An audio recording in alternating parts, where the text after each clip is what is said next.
Hello dear friends, कैसे हैं आप सभी लोग। फाइनली आज हम लोग कवर करने वाले हैं इकोनॉमिक्स का चैप्टर 2 जिसका नाम है उपभोक्ता के व्यवहार का सिद्धांत। उसी का आज हम लोग सब्जेक्टिव क्वेश्चन कवर करेंगे।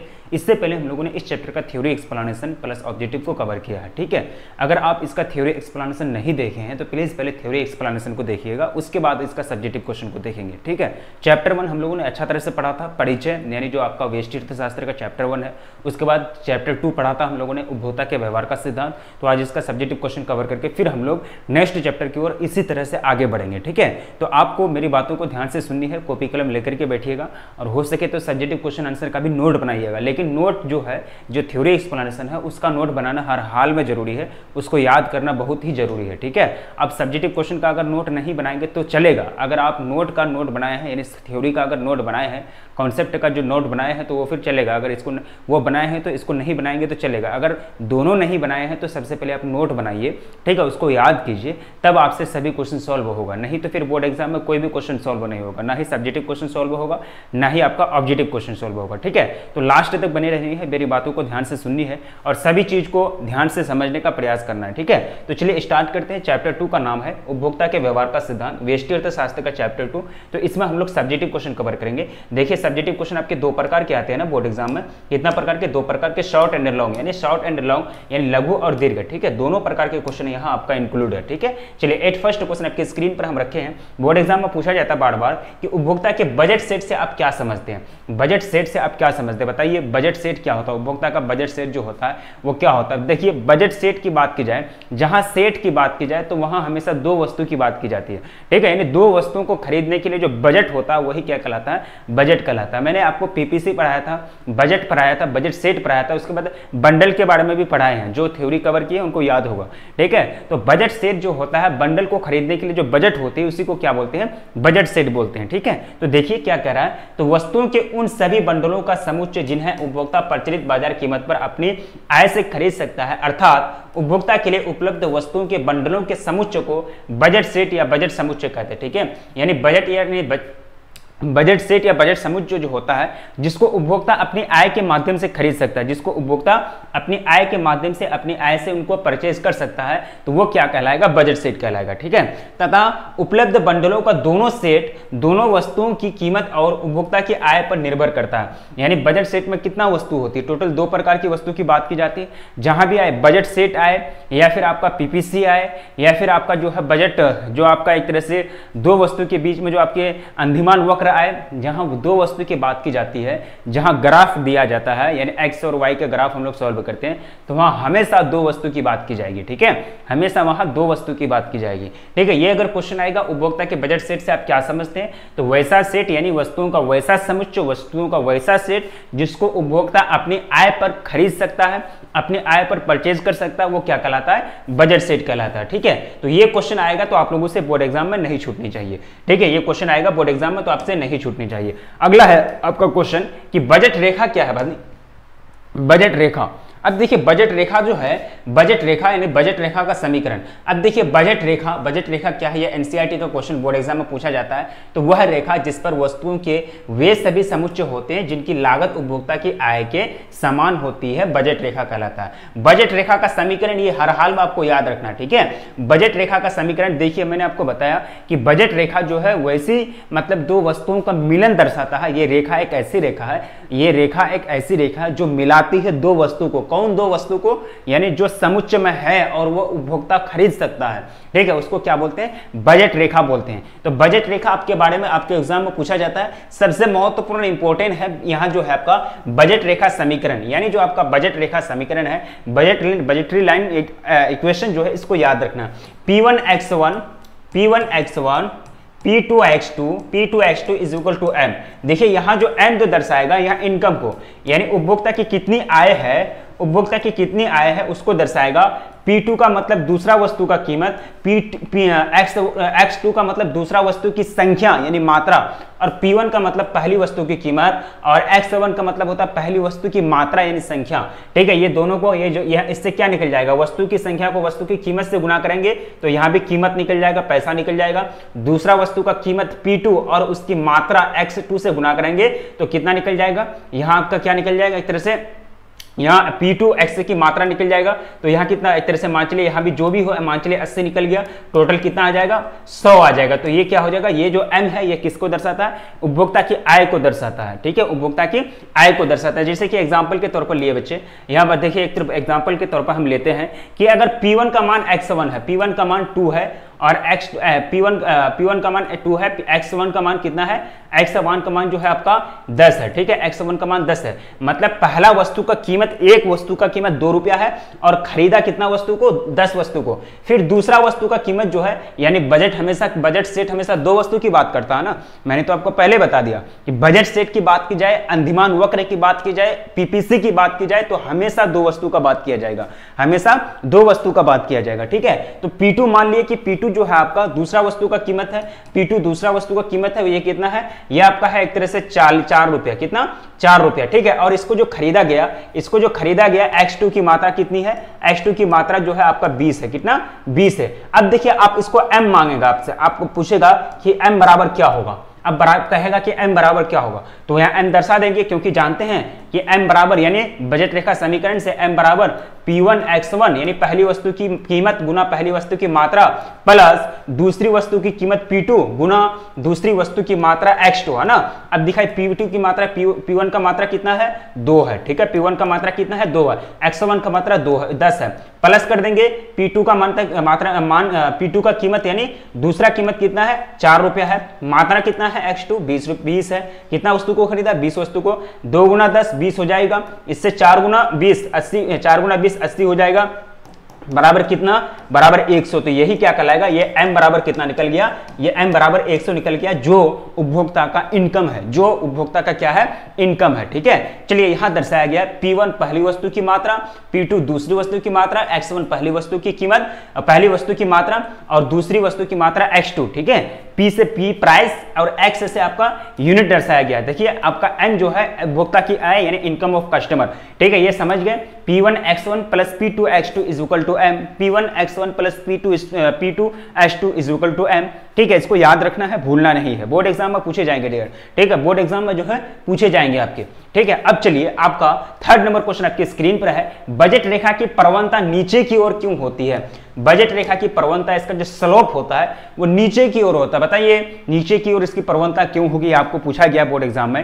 ठीक है, अगर आपको बोर्ड एग्जाम में पूछा गया तो क्या इसको आप दर्शा सकते हैं, क्या इसको आप लिख सकते हैं, बजट रेखा की प्रवणता नीचे की ओर क्यों होती है, समझाइए। ठीक है, समझ रहे हैं। तो बजट रेखा की प्रवणता वह दर है जिस पर उपभोक्ता बाजार में एक वस्तु के स्थान पर दूसरी वस्तु को लेने में सक्षम होता है। ठीक है, बजट रेखा की प्रवणता, बजट रेखा का ढाल ऋणात्मक होता है, क्योंकि यदि उपभोक्ता एक वस्तु की अतिरिक्त इकाई का उपभोग बढ़ाना चाहता है तो उससे दूसरी वस्तु की कीमत की त्याग करनी पड़ती है ना। इसमें भी वही होता है, पीपीसी में क्या होता है कि पीपीसी में आपको कच्चा माल दिया जाता था, 10 केजी गन्ना दिया जाता था, या फिर 10 केजी जो है गन्ना दिया जाता था, 10 केजी जो है आपका क्या दिया जाता था, गन्ना, यानी 10 केजी जो है आपका गन्ना दिया जाता था और उससे 2 वस्तु तैयार करने के लिए बोलता था, शक्कर और चीनी। ठीक है, तो इसमें किसी एक की मात्रा को घटाते थे तो दूसरा बढ़ रहा था। उसी तरह जस्ट से किसी एक वस्तु की कीमत यानी किसी एक वस्तु की मात्रा को घटाएंगे यहाँ तो दूसरा वस्तु का परचेज पावर ज्यादा हो जाएगा, यानी दूसरा वस्तु ज्यादा खरीदेगा। अगर उपभोक्ता चाहेगा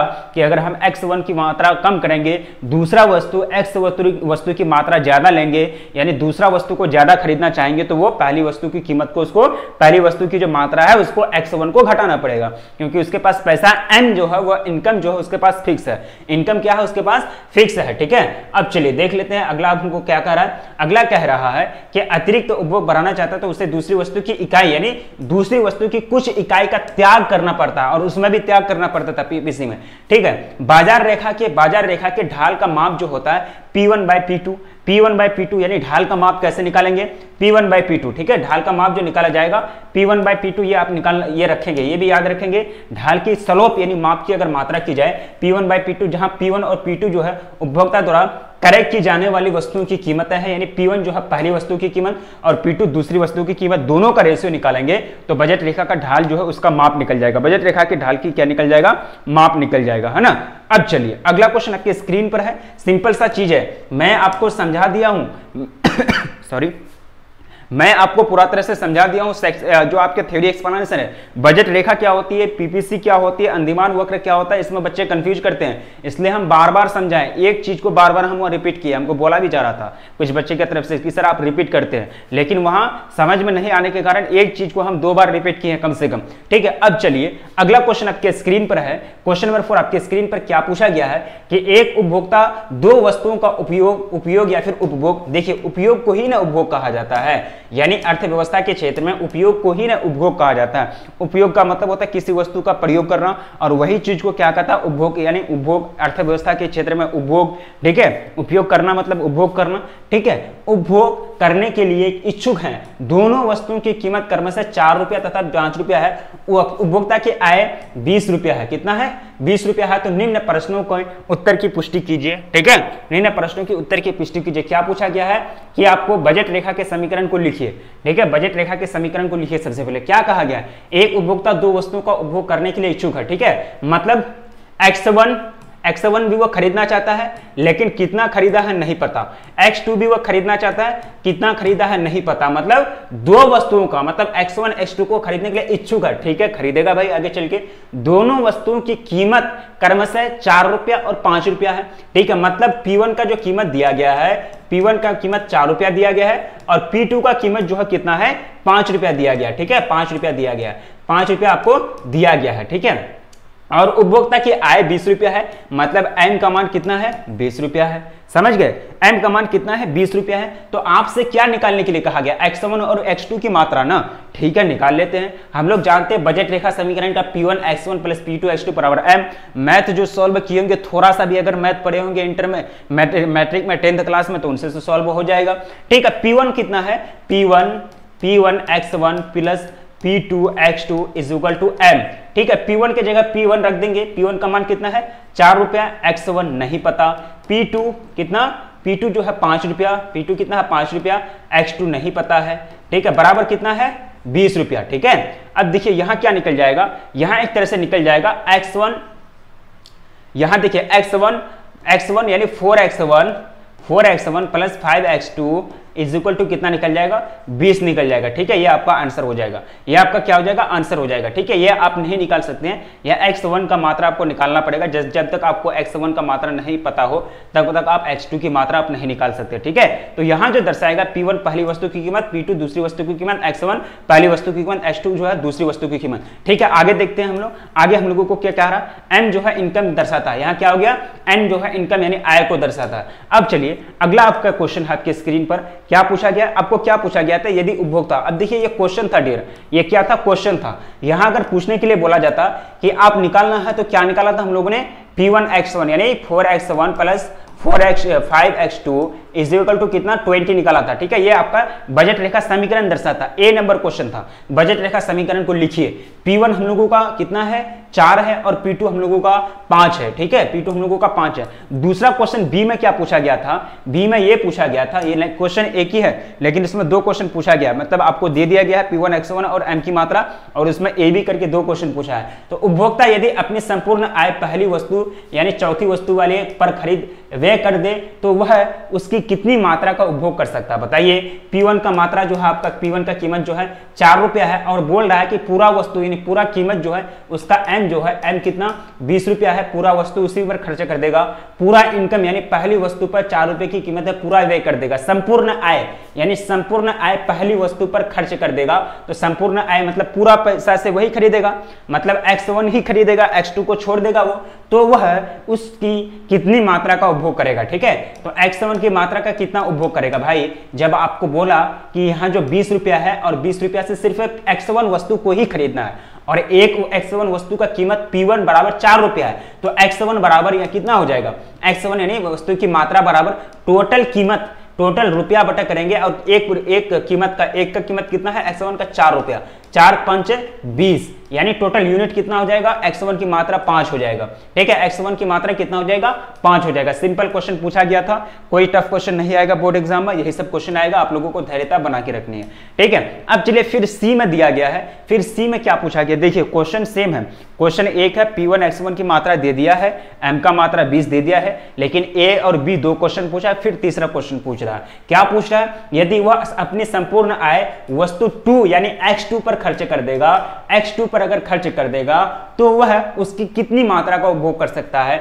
x2 का कितना क्या होगा, m बराबर दिया गया है आपका 20। ठीक है, अगर बोल रहा है कि संपूर्ण आय, अब मतलब x1 को वो नहीं खरीदेगा, क्योंकि आपको संपूर्ण आय कितना हो उसका 20 रुपया, पूरा आय से इनकम से वो x2 वस्तु को ही खरीदता है। और आपको x2 यानी P2 वस्तु का मतलब x2 वस्तु का कीमत पता है, P2 बराबर कितना 5 रुपया। ठीक है, तो इसकी मात्रा बराबर हो जाएगी, टोटल पैसा कितना है 20 रुपया, और एक वस्तु का कीमत कितना है 5 रुपया। 5 से भगा देंगे कितना वस्तु निकल जाएगा, 4 वस्तु निकल जाएगा। कितना, 4 वस्तु, यानी x2 की मात्रा कितना हो जाएगी, 4 हो जाएगी। समझ गए, इससे कोई दिक्कत नहीं है। चलिए, इसमें कोई दिक्कत नहीं है, सिंपल क्वेश्चन पूछा गया। अगर पूछा जाएगा कि समान रूप से दोनों वस्तुएं खरीदता है, समान रूप से दोनों वस्तुएं जो है खरीदता है, समान रूप से नहीं, उपभोक्ता है जो दोनों वस्तु को खरीदता है, तो वहां क्या हो जाता है इन केस में 4x1 प्लस 5x2 बराबर 20 हो जाता है। इससे आगे आप नहीं कर सकते थे। 4x1 plus 5x2 is equal to 20, इससे आगे आप नहीं निकाल सकते थे। ठीक है, इससे आगे आप नहीं निकाल सकते थे, क्योंकि x1 की मात्रा आपको अलग से नहीं दिया गया, x1 की मात्रा आपको अलग से नहीं दिया गया। अब देखिए अगला आपका आएगा, अगला आपका क्वेश्चन है, अगला फिर डी। देखिए 4 क्वेश्चन पूछ दिया भाई, कितना 4 क्वेश्चन पूछ दिया इसमें, मतलब थोड़ा सा कुछ दे दिया, P1 x1 और m का मात्रा दे दिया, इसमें 4 हम लोग क्वेश्चन कर लिया। ठीक है, कोई दिक्कत नहीं, हम लोग डरने वाले नहीं है। बजट रेखा की प्रवणता बोलिए, बजट रेखा की प्रवणता P1/P2 होता ना, क्या होता है P1/P2, सिंपल सा है, इसमें कोई बच्चा भी निकाल लेगा। बजट रेखा की प्रवणता यानी ढाल बराबर फॉर्मूला होता है पहली वस्तु की कीमत बटा दूसरी वस्तु की कीमत। पहली वस्तु की कीमत 4 रुपया, दूसरी वस्तु की कीमत 5 रुपया, 4/5 करेंगे 0.8 निकलेगा, माइनस में निकलेगा, ये क्या निकलेगा, माइनस में निकलेगा। ठीक है, बजट रेखा की प्रवणता यानी ढाल जो है ये माइनस में निकलेगा, ये आपको देख लेनी है। ठीक है, बजट रेखा की प्रवणता ढाल माइनस में निकलेगा, इसको आपको देख लेना है। ठीक है, ऐसे होता है P1 x1, इसको ग्राफ में समझाएंगे फिर हम लोग। ठीक है, ग्राफ में समझने का प्रयास करेंगे, ये माइनस में निकलेगा, आपको ध्यान रखना है। ठीक है, अब चलिए अगला क्वेश्चन आपके स्क्रीन पर है डियर, बताइए आपका क्वेश्चन आपके स्क्रीन पर, क्वेश्चन नंबर 5 काफी सिंपल है। क्या क्वेश्चन पूछा गया है ना, क्वेश्चन काफी सिंपल है। क्वेश्चन क्या पूछा गया बताइएगा। चलिए ठीक है, अब देखिए क्वेश्चन कह रहा है कि मान लीजिए कि कोई उपभोक्ता अपनी पूरी आय, संपूर्ण आय की बात कर रही है, पूरी आय का व्यय करके वस्तु 1 की 6 इकाई, वस्तु 1 की 6 इकाई, मतलब x1 बराबर 6, x1 बराबर कितना 6, वस्तु 1 की 6 इकाई तथा वस्तु 2 की 8 इकाई, मतलब x2 बराबर 8 इकाई खरीद सकता है। ठीक है, दोनों वस्तुओं की कीमतें क्रमशः, मतलब कितना, P1 बराबर कितना दिया गया है 6 रुपया, कितना P1 बराबर 6 रुपया, और दूसरी वस्तु की कीमत जितना है P2 बराबर कितना, P2 बराबर 8 रुपया, कितना 8 रुपया। तो उपभोक्ता की आय कितनी होगी, कर दी ना बच्चे वाली बात। ठीक है, कर दी ना बच्चे वाली बात। P1 x1 दिया गया है, x2 और P2 x1 x2 दिया गया है, P1 x1 x2 दोनों मालूम है, m नहीं निकाल सकते हैं क्या, m निकाल नहीं सकते हैं। m बराबर P1 बराबर x1 P1 यानी बजट रेखा समीकरण जो है उसी से ना निकलेगा, बजट रेखा समीकरण उसी से ना निकलेगा। P1 plus x1 P2 plus x2 is equal to m, is equal to m। P1 का मात्रा कितना है 6 रुपया, P1 की कीमत कितना है 6 रुपया, और x1 का मात्रा कितना है 6 गुना 6 प्लस P2 का मान कितना है, P2 का मान 8 रुपया।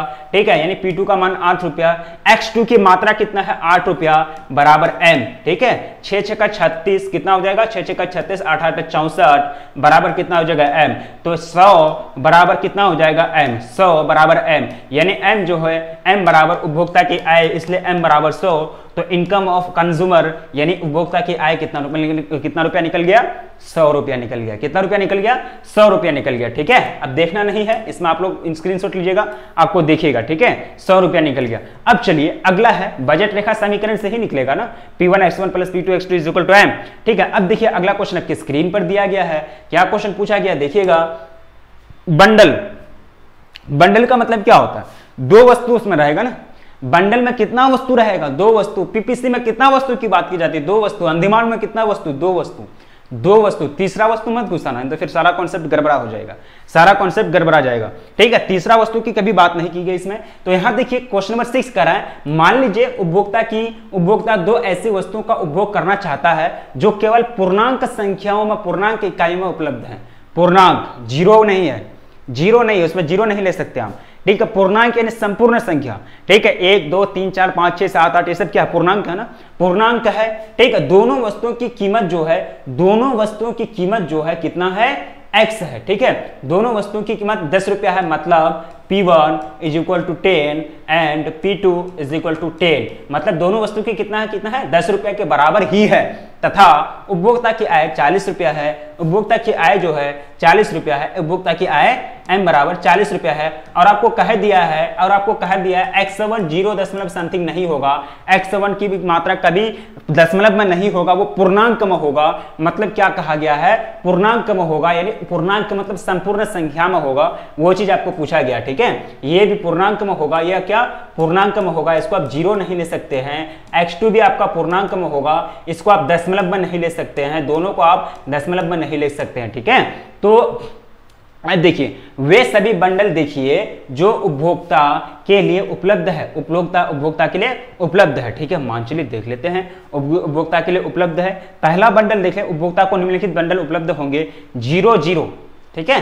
0 0 यानी बंडल वस्तु x की मात्रा और x2 की मात्रा 0 0 वो खरीद सकता। क्या कह रहा है कि यानी वे सभी बंडल देखिए जो इसको मतलब उपभोक्ता खरीद सकता है, उनसे मतलब दिया गया है, ठीक है। 0 1 वह पहली वस्तु की मात्रा को खरीद सकता है, 0 2, ठीक है, 0 3 0 4 0 2 2 1 0 2 0 3 0 और 4 0, ठीक है। ये चीज आपको देख लेनी है, ठीक है। टोटल आय कितना है 40 रुपया, और जो है P1 X1 की मात्रा कितना है 10 10 करके, ठीक है। P1 X1 की मात्रा कितना है 10 10 करके, ये चीज आपको समझ लेना है। बंडल आपको सेलेक्ट करना था, कितना बंडल आपको सेलेक्ट करना था, ठीक है। अब चलिए अगला आपका क्वेश्चन है, अगला आपका क्वेश्चन आपकी स्क्रीन पर है, ठीक है। यहां देखिए सिंपल है ना।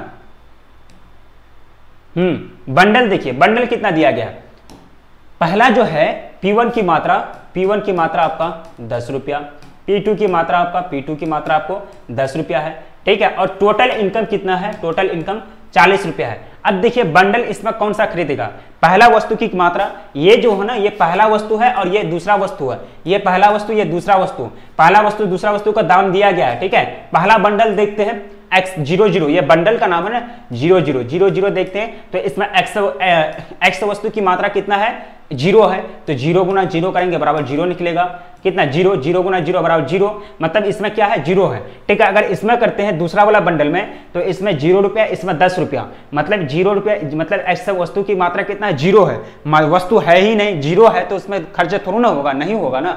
और y वस्तु की मात्रा कितना है, यानी x2 की मात्रा 1 है, तो एक वस्तु है इसमें, तो एक वस्तु को खरीदने में 10 रुपया लगेगा, मतलब 0 और 10 रुपया 10 रुपया होता है, लेकिन टोटल रुपया कितना 40 रुपया का खरीदना है, ठीक है। 0 और 2 मतलब पहली वस्तु की मात्रा कितना है 10 रुपया, और एक वस्तु का कीमत 10 रुपया है, पहली वस्तु की मात्रा 0 है तो इसमें भी 0 आएगा, दूसरी वस्तु की संख्या यानी मात्रा 2 है, इसकी कीमत एक वस्तु की कीमत 2 रुपया है, तो इसमें 20 हो जाएगा, 20 गुना 20 प्लस 0 बराबर कितना 20 ही हो जाएगा, ठीक है। इसमें 30 होगा, इसमें होगा 40। अब देखिए इसमें देखिए 0 गुना P1 की मात्रा कितना है 10 रुपया, यानी P1 की मात्रा कितना है, यानी X1, यानी ये जो है ना ये पहला वस्तु की मात्रा और ये दूसरा वस्तु की मात्रा को दर्शाता है। ये जो है 0 जो है 0 में ये पहला वस्तु की मात्रा, ये X1 है और ये x2 है, ठीक है। ये x1 x1 की मात्रा, x1 का मात्रा कितना है 0 है, मतलब 0 वस्तु को खरीदेगा कोई तो पैसा इन्वेस्ट 0 लगेगा ना, तो इसमें 0 रुपया लगा। और x2 की मात्रा कितना है 4 है, और एक x2 की मात्रा यानी P2 का कीमत कितना है 10 रुपया, 0 प्लस 40 बराबर 40 रुपया हो गया, ठीक है। ये बंडल खरीदेगा, ये बंडल वो खरीदेगा, ठीक है। दूसरा वाला बंडल भी खरीदेगा, ये आपका सेलेक्ट हो गया, ठीक है। या फिर 4 0 भी हो सकता है, या फिर 2 2, ठीक है। ये देखिए 2 2 यानी कहने का मतलब यानी पहली वस्तु की मात्रा 2 है और दूसरी वस्तु की मात्रा 2 है, दोनों की एक मात्रा का कीमत 10 रुपया करके है, तो पहली वस्तु का कीमत 2 वस्तु का कीमत 20 रुपया हो जाएगा, दूसरी वस्तु का 2 वस्तु का कीमत भी 20 रुपया हो जाएगा, 20 प्लस 20 बराबर 40 हो जाएगा, मतलब ये भी चलेगा। मतलब कितना बंडल सेलेक्ट हुआ, मतलब 3 बंडल ही सिलेक्ट हुआ, यानी 0 4 4 0 2 2, यानी वह बंडल जिनकी लागत उपभोक्ता की आय के समान 40 रुपए के समान होगी निम्नलिखित है 0 4 4 0 2 2, ठीक है, समझ गए। 044022। बंडल क्या होता है, देखिए बंडल जो होता है ना, इसमें आपको कंफ्यूज नहीं होना। बंडल जो है, ये बंडल जो है ना x1 x2 ये होता है, ये बंडल में x1 x2 होता है। मतलब ये x1 की मात्रा, यानी ये x1 की मात्रा को दर्शाता है, ये x2 की मात्रा को दर्शाता है, ठीक है। मतलब ये पहली वस्तु की मात्रा या दूसरी वस्तु की मात्रा, ऐसे ब्रैकेट कर दीजिए, ये बंडल हो जाएगा। ये क्या हो जाएगा, बंडल हो जाएगा, ठीक है। अब चलिए अगला क्वेश्चन आपकी स्क्रीन पर है डियर, बताइएगा कि एक दिष्ट अधिमान से आप क्या समझते हैं। एक दिष्ट अधिमान से आप क्या समझते हैं, आपका क्वेश्चन आया बोर्ड एग्जाम में, बताइएगा कि एक दिष्ट अधिमान से आप क्या समझते हैं, ठीक है। तो एक दिष्ट अधिमान का अर्थ है कि अधिमान का अर्थ यह है कि एक उपभोक्ता क्या करा कि एक उपभोक्ता किन्हीं दो बंडलों में से उस बंडल को अधिक प्राथमिकता देता है जिसे इन वस्तुओं में से कम एक वस्तु की अधिक मात्रा हो और दूसरी बंडल की तुलना में दूसरी वस्तु की भी कम मात्रा हो, ठीक है, ना हो। अर्थात उस बंडल का चयन करता है जिस बंडल में ज्यादा वस्तुएं उपलब्ध हो। किस वस्तु को खरीदेगा, ठीक है, यानी जिस बंडल में ज्यादा वस्तु होगा उसी वस्तु को न खरीदेगा, जिस बंडल में ज्यादा वस्तु होगा उसी को खरीदेगा, क्योंकि संतुष्टि ज्यादा होगी उससे, क्योंकि उससे क्या होगी, संतुष्टि ज्यादा मिलेगी, तो उपभोक्ता उसी बंडल को खरीदना चाहेगा, जिसको क्या कहते हैं, एक दिष्ट अधिमान कहा जाता है। जिसको क्या कहा जाता है, एक दिष्ट अधिमान कहा जाता है, ठीक है। चलिए अगला क्वेश्चन आपके स्क्रीन पर, सामान्य वस्तु से आप क्या समझते हैं।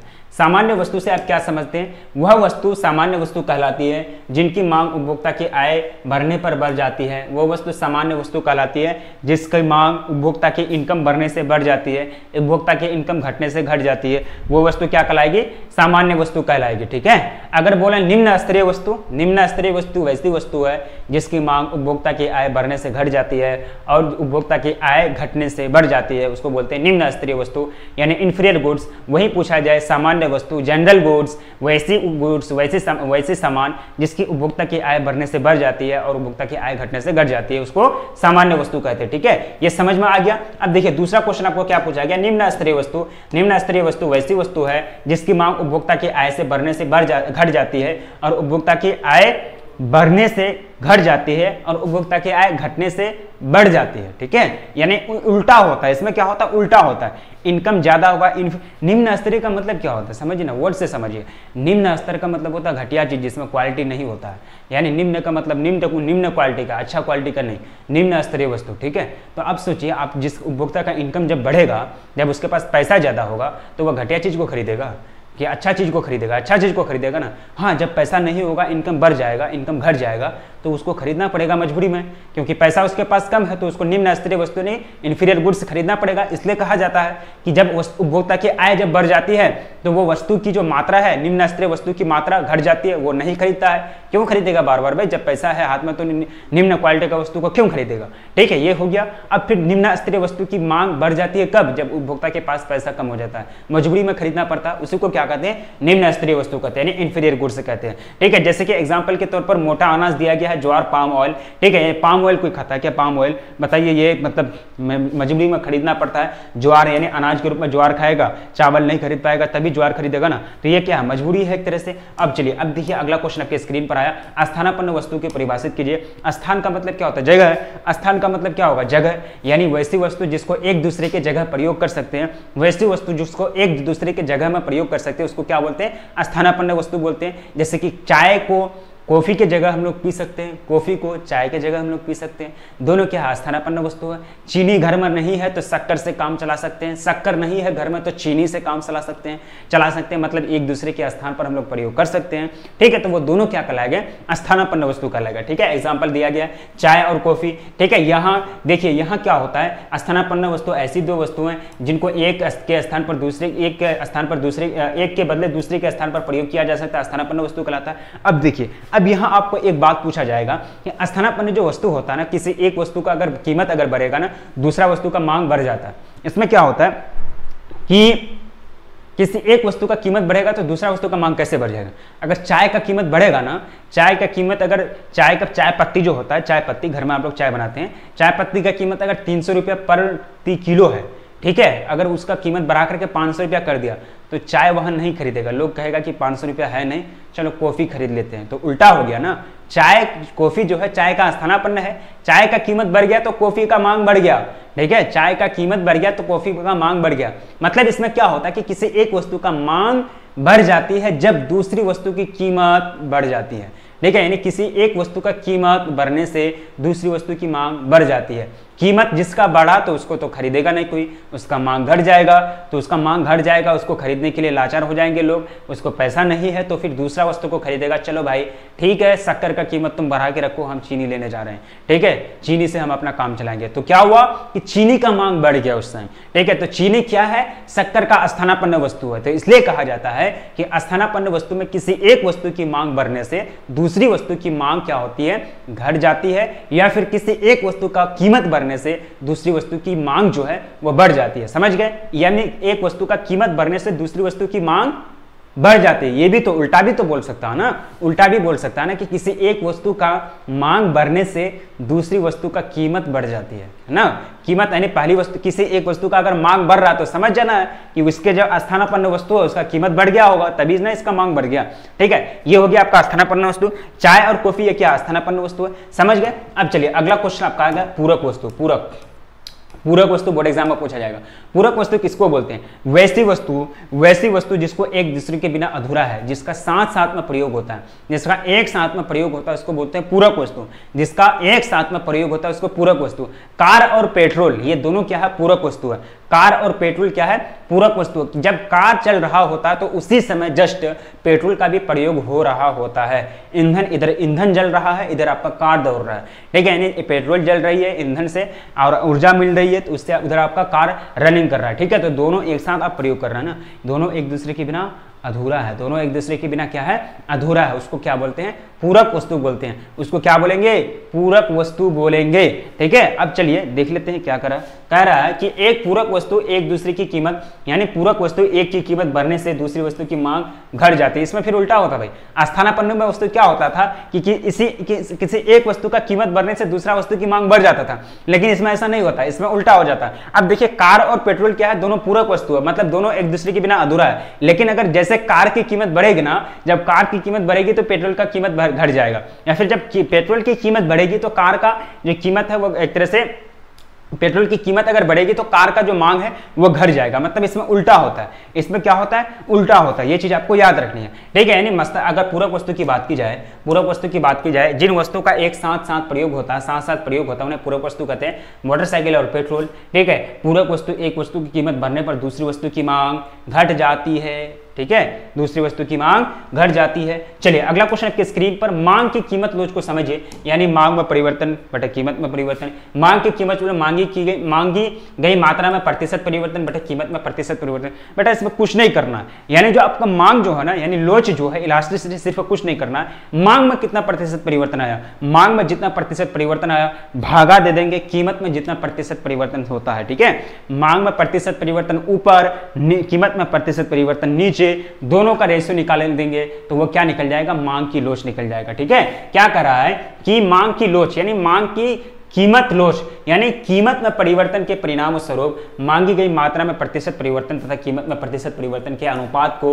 रेशियो को, ये क्या है, अनुपात ही है ना, ये क्या है, अनुपात ही है। अनुपात को क्या बोलते हैं, कीमत लोच बोलते हैं। यानी मांगी गई मात्रा में प्रतिशत परिवर्तन बताए कीमत में प्रतिशत परिवर्तन, ये क्या हो गया, मांग की कीमत लोच हो गया, ठीक है। समझ गए, ये क्या हम पढ़ाए हैं, टोटल 5 प्रकार के पढ़ाए हैं मांग की लोच, हम पढ़ाए हैं, हम पीछे नहीं हैं, ठीक है। आप लोग पीछे रहे होंगे, आप लोग वीडियो नहीं देखे होंगे, ठीक है, हम पढ़ा दिए इसमें, ठीक है। अब चलिए आपका क्वेश्चन आया, इसके बेस्ड पर एक क्वेश्चन आया कि मान लीजिए आपका क्वेश्चन है 13 कि मान लीजिए कि किसी वस्तु की मांग की कीमत जो है 0-0.2 है। यदि वस्तु की कीमत में 5% की वृद्धि होती है तो वस्तु की लिए मांग की कीमत में, मांग में कितनी प्रतिशत की कमी आएगी, ठीक है। अब देखिए इलास्टिसिटी जो है आपका, डिमांड जो है आपका दिया गया है, माने 0.2% दिया गया।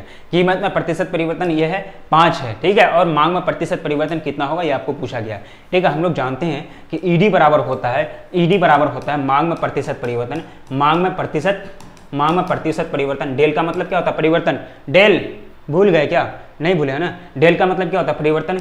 कीमत में प्रतिशत परिवर्तन, ठीक है, कीमत में प्रतिशत परिवर्तन। ये क्या निकल जाएगा, इलास्टिसिटी निकल जाएगा। जब ये फॉर्मूला हम अप्लाइड करेंगे, -0.2 करेंगे, -0.2 इज इक्वल टू करेंगे, कीमत में प्रतिशत परिवर्तन दिया गया है, मांग में पूछा गया है, ठीक है, मांग में हम ऊपर रख देते हैं, ठीक है। कीमत में प्रतिशत परिवर्तन 5 है, कितना है, 5 है, इधर कर दे, क्रॉस मल्टीप्लिकेशन कर दीजिए तो मांग में प्रतिशत परिवर्तन कितना निकल जाएगा, मांग में प्रतिशत परिवर्तन निकल जाएगा 5 गुना -0.2 इज इक्वल इक्वल टू कितना निकल जाएगा, कितना निकल जाएगा एक तरह से, यानी 5 कितने 5 दूर 10, यानी एक तरह से 1 निकल जाएगा। ठीक है, कितना -1 निकल जाएगा, समझ गए, कितना निकल जाएगा, -1 निकल जाएगा, यानी मांग में प्रतिशत परिवर्तन कितना निकल गया, -1 निकल गया। ठीक है, ये चीज आप लोगों को याद रखनी है। अगला देखिए, अगला क्वेश्चन आपके स्क्रीन पर, उपयोगिता से आप क्या समझते हैं, यूटिलिटी क्या होती है, उपयोगिता, किसी वस्तु को उपयोग करना, किसी वस्तु से संतुष्टि की प्राप्ति करना ही क्या कहलाता है, उपयोगिता कहलाता है। किसी वस्तु से संतुष्टि की प्राप्ति करना ही क्या कहलाता है, उपयोगिता कहलाता है। उपयोगिता यानी यूटिलिटी क्या होता है, देख लीजिए, सिंपल है, कह रहा है कि किसी वस्तु या सेवा के उपभोग से प्राप्त होने वाली संतुष्टि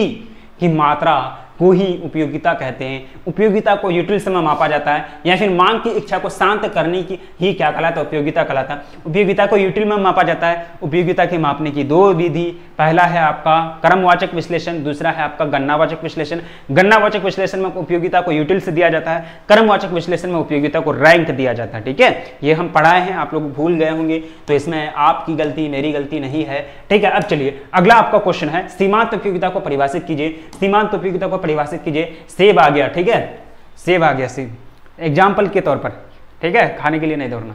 ठीक है, सीमांत उपयोगिता को परिभाषित कीजिए। तो सीमांत उपयोगिता ने मार्जिनल यूटिलिटी क्या होती है, मैंने आपको बताया था, 3 गिलास का एग्जांपल लेके, गिलास लिए थे ना, 3 गो गिलास पानी पी रहे थे टकाटक करके, क्या पानी पी रहे थे ना, 3 गिलास का एग्जांपल लिए थे। अगर वो देखेंगे वीडियो तो सारा समझ में आ जाएगा। ठीक है, वीडियो अगर चैप्टर 1 को देखेंगे, पार्ट 2 को देखेंगे, पार्ट 1 को देखेंगे तो पूरा समझ में आ जाएगा। ठीक है, सीमांत उपयोगिता को परिभाषित कीजिए। तो एक अतिरिक्त इकाई या वस्तु की सेवा उपभोग करने से कुल उपयोगिता में हुई वृद्धि यानी सीमांत उपयोगिता कहलाती है। ठीक है, उदाहरण के लिए 4 एप्पल का उपभोग करने से 28 यूटिल कुल उपयोगिता की प्राप्ति होती है, और 5वें यानी 5 एप्पल्स यानी 5वें एप्पल्स का उपभोग करने से कुल उपयोगिता 30 यूटिल की प्राप्ति होती है। तो सीमांत कितना निकला, 5वें एप्पल का करने से कितना बढ़ गया, 5वें एप्पल का करने से 2 बढ़ गया, पहले कितना था 28 था, हो गया 30, मतलब कितना यूटिल बढ़ गया, 2 बढ़ गया, मतलब 5वें एप्पल का उपयोगिता 2 यूटिल है। तो मतलब अतिरिक्त 1 इकाई यानी 5वें एप्पल का उपयोग करने से, उपभोग करने से 2 इकाई जो यूटिल मिला, उसी को बोलेंगे सीमांत उपयोगिता। उसी को क्या बोलेंगे,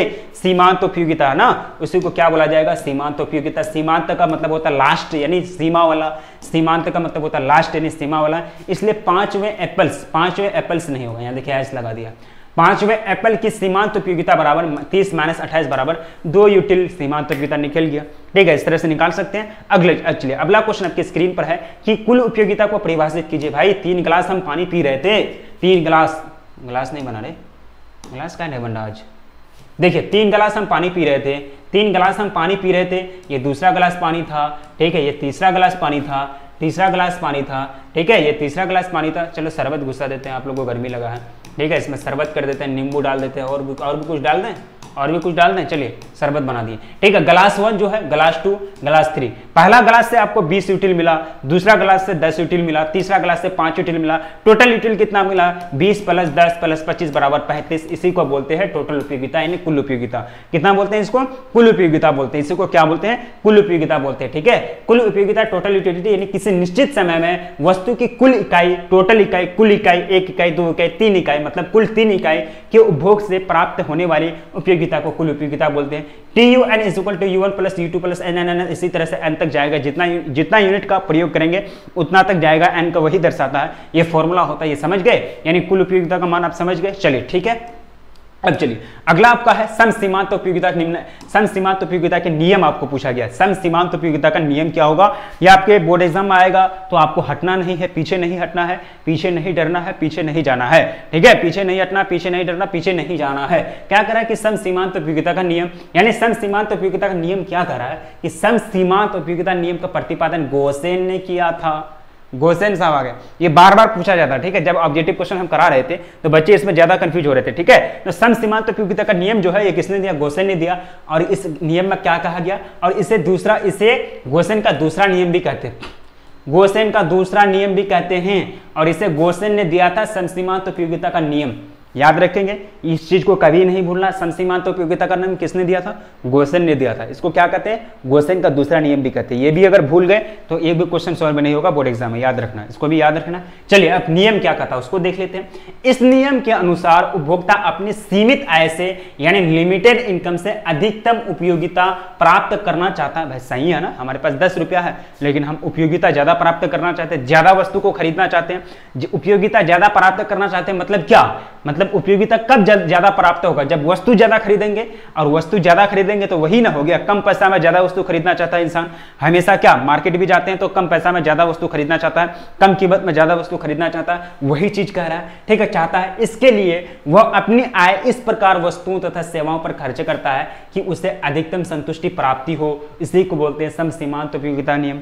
समसीमांत उपयोगिता का नियम सिंपल सी बात है, यानी वैसा नियम जिसमें बाजार में चालाकीगिरी करते हैं आप लोग। बाजार में जो आप लोग चालाकी नहीं करते हैं कि सर इसका दाम घटा दीजिए, इसका कम कीजिए, इसका कम कीजिए, इसका रेट ऐसा नहीं, इसका रेट ऐसा होना चाहिए, यानी कम करके जो बोलते हैं वो कौन सा नियम है, गोसेन का प्रथम नियम, यानी गोसेन का दूसरा नियम, यानी समसीमांत उपयोगिता का नियम कहते हैं इसको। यानी बाजार में जाकर के वस्तु का कीमत को घटा नहीं रहे हैं, तो वस्तु का कीमत को दुकानदार को खरीदने जैसा ये इसका दाम ऐसा नहीं है, इसका रुपया 10 नहीं है, 5 रुपया इसका दाम, ठीक है, वहां घटा रहे ना आप कीमत, तो वो कौन सा नियम के अंतर्गत आएगा, आज पता चला कि वो कीमत जो है किसके अंतर्गत आएगा। वो जो हम लोग दुकानदार से बोलते हैं कि इतना रुपया कम कीजिए, ये किस नियम के अंतर्गत, समसीमांत उपयोगिता नियम के अंतर्गत आएगा, ठीक है। ये कौन सा नियम, समसीमांत उपयोगिता के नियम के अंतर्गत आएगा, ठीक है। अब चलिए अगला आपका आएगा, अगला क्वेश्चन है उपभोक्ता संतुलन से क्या समझते हैं, ठीक है। उपभोक्ता संतुलन यानी उपभोक्ता संतुलन से अभिप्राय उस स्थिति से है जब उपभोक्ता अपने व्यय से अधिकतम संतुष्टि प्राप्त करता है। संतुलन बैलेंस, ठीक है, बैलेंस यानी संतुलन का मतलब क्या होता है, बैलेंस, यानी जब संतुलन की स्थिति में इंसान कब होता है, संतुलन की स्थिति में, बैलेंस की स्थिति में इंसान कब होता है, जब उसको सारा शांति मिल जाता है, सारा चीज उसका ठीक ठाक चलता है, जब वह संतुलन की स्थिति में होता है। तो वही कह रहा है कि उपभोक्ता संतुलन मतलब अपना उपभोक्ता यानी कंज्यूमर जो है अपना संतुलन की स्थिति में है, बिल्कुल सही स्थिति में। अगर उसको इनकम के बराबर उसको वस्तु मिल जाएगा तभी ना सही स्थिति में रहेगा। जितना वस्तु जितना पैसा वो खर्च करेगा उतना उसको संतुष्टि मिलेगी, उतना उसको उपयोगिता मिलेगा, तभी ना वो संतुष्टि प्राप्त करेगा और तभी ना संतुलन रहेगा। पता चला पैसा ज्यादा खर्च कर रहा और उसको संतुष्टि मिल ही नहीं रहा, तो क्या वो कभी संतुलन की स्थिति में रहेगा, बैलेंस की स्थिति में रहेगा, इधर उधर डावाडोल करते रहेगा, ठीक है। तो संतुलन यानी उपभोक्ता संतुलन का मतलब यही होता है कि वैसी स्थिति, वैसा सिचुएशन जब उपभोक्ता अपनी आय को, अपने व्यय को अधिकतम खर्च करता है और उसको अभी अपनी आय को खर्च करता है, अपना आय को खर्च करता है और इनकम को खर्च करता है और उसको ज्यादा से ज्यादा संतुष्टि मिलती है। यानी वैसा स्थिति जब उपभोक्ता को ज्यादा संतुष्टि मिलती है, अधिकतम संतुष्टि मिल जाती है, तो वैसा क्या कहलाता है, चलो अब पूरा हो गया, तमन्ना पूरा हो गया, पूरा संतुष्टि मिल गया, तो वैसा सिचुएशन, वैसा स्थिति उपभोक्ता संतुलन कहलाएगा, ठीक है, उपभोक्ता संतुलन, ठीक है। अब चलिए व्युत्पन्न मांग क्या होता है भाई, बताइए। व्युत्पन्न मांग आपका अगला क्वेश्चन आया कि व्युत्पन्न मांग से आप क्या समझते हैं, तो जो वस्तुएं अन्य वस्तुओं की उत्पादन में सहायक होती है, जिनका उपयोग उपभोक्ता प्रत्यक्ष रूप से करता है, उनकी मांग व्युत्पन्न मांग कहलाता है, ठीक है। ये देखिए, ये जो वस्तु होता है ना, किसी दूसरे वस्तु के उत्पादन में ये सहायक होती है और उसका मांग जो होता है उपभोक्ता के द्वारा किया जाता है, जिसको क्या बोलते हैं, व्युत्पन्न मांग कहते हैं, ठीक है। अगला आपका क्वेश्चन है मांग का संकुचन से क्या समझते हैं। मांग का संकुचन समझिए, मांग का संकुचन से समझते हैं, ठीक है। मांग का संकुचन आप क्या समझते हैं, अब इस बात संकुचन का मतलब था सिकुड़ना, ठीक है, संकुचन का मतलब था सिकुड़ना, ठीक है। संकुचन का मतलब क्या होता है, सिकुड़ना, यानी कम होना, इतना बड़ा क्षेत्र है, संकुच हो रहा मतलब सिकुड़ना। मांग जब मतलब कम होगा, यानी किसी वस्तु का मांग कम होना ही क्या कहलाता है, उस मांग का संकुचन कहलाता है। सिंपल सी बात है, मांग का घटना, किसी भी सेवा या वस्तु का मांग घटना ही क्या कहलाता है, मांग का संकुचन कहलाता है। किसी भी सेवा वस्तु का मांग का घटना ही क्या कहलाता है, मांग का संकुचन कहलाता है। जब किसी वस्तु की कीमत बढ़ जाती है, फलस्वरूप कीमत बढ़ने से उसकी मांग घट जाती है, तो उसे मांग में संकुचन कहते हैं, ठीक है, मांग में संकुचन कहते हैं। तो आपका जो टोटल 20 क्वेश्चन था वो कवर हो गया। टोटल कितना क्वेश्चन था, 20 क्वेश्चन था चैप्टर 2 का, यानी उपभोक्ता के व्यवहार का सिद्धांत था। टोटल आपका 20 सब्जेक्टिव क्वेश्चन था, जिसको हम लोगों ने कवर कर लिया ईमानदारी से आप लोग भी पढ़िएगा, ठीक है। आपने अच्छा तरह से कवर कर लिया, तो आप लोग संकल्प बैच को ज्वाइन करेंगे, ठीक है। बिहार बोर्ड वाले इकोनॉमिक्स अगर अच्छा तरह से पढ़ना चाहते हैं तो बिहार बोर्ड वाले संकल्प बैच को, और अदर बोर्ड वाले यूपी वाले या फिर झारखंड वाले वो सफलता बैच को ज्वाइन करेंगे, ठीक है। बैच को ज्वाइन कीजिए, एप्लीकेशन को, ऐप को डाउनलोड कीजिए प्ले स्टोर से, ठीक है। वो अच्छा आपको बैच को में प्रिपरेशन हो रही है, अच्छा तैयारी आपकी वहीं हो रही है। अब देखिए, इसमें आप कंफ्यूजन आपने बोला कि सर सब्जेक्टिव क्वेश्चन दोनों प्रकार के बोले आप, सिर्फ इसमें सब एक ही जैसा लगा, लॉन्ग और कहाँ गया, लॉन्ग इसी में है, लॉन्ग जो है इसी में है, इसी को थोड़ा बड़ा करके लिखना। ये जो न्यूमेरिकल सॉल्व कराए ना, तो यही आपका लॉन्ग क्वेश्चन है। लॉन्ग क्वेश्चन ज्यादा आता ही नहीं है, ठीक है, इसमें थोड़ा सा बड़ा करके लिखना पड़ता है, ठीक है। मैंने बेसिक कॉन्सेप्ट मैंने आपको बता दिए, इसमें ज्यादा खींचने की बात नहीं है। आपको वहां वर्ड बता दिया जाएगा कि इतना शब्द से इतना शब्द के बीच उसका आंसर दें, तो आप वहां मेंशन कर देंगे बोर्ड एग्जाम में जाकर के, ठीक है। तो ये आपका पूरा चैप्टर आपका जो है एक तरह से, ये वाला जो है यानी चैप्टर 2 का जो है एक तरह से पूरा खत्म हो गया सब्जेक्टिव क्वेश्चन। तो बताइएगा आपको अगर कहीं समझ में नहीं आया तो कमेंट सेक्शन दिया गया है, कमेंट सेक्शन में जाके बता सकते हैं, कमेंट कर सकते हैं कैसा लगा। अगर नहीं समझ में आया तो फिर हम उसको दोबारा रिव्यू करेंगे, अगला क्लास जब होगी तो उसको हम दोबारा कवर करने का प्रयास करेंगे, ठीक है।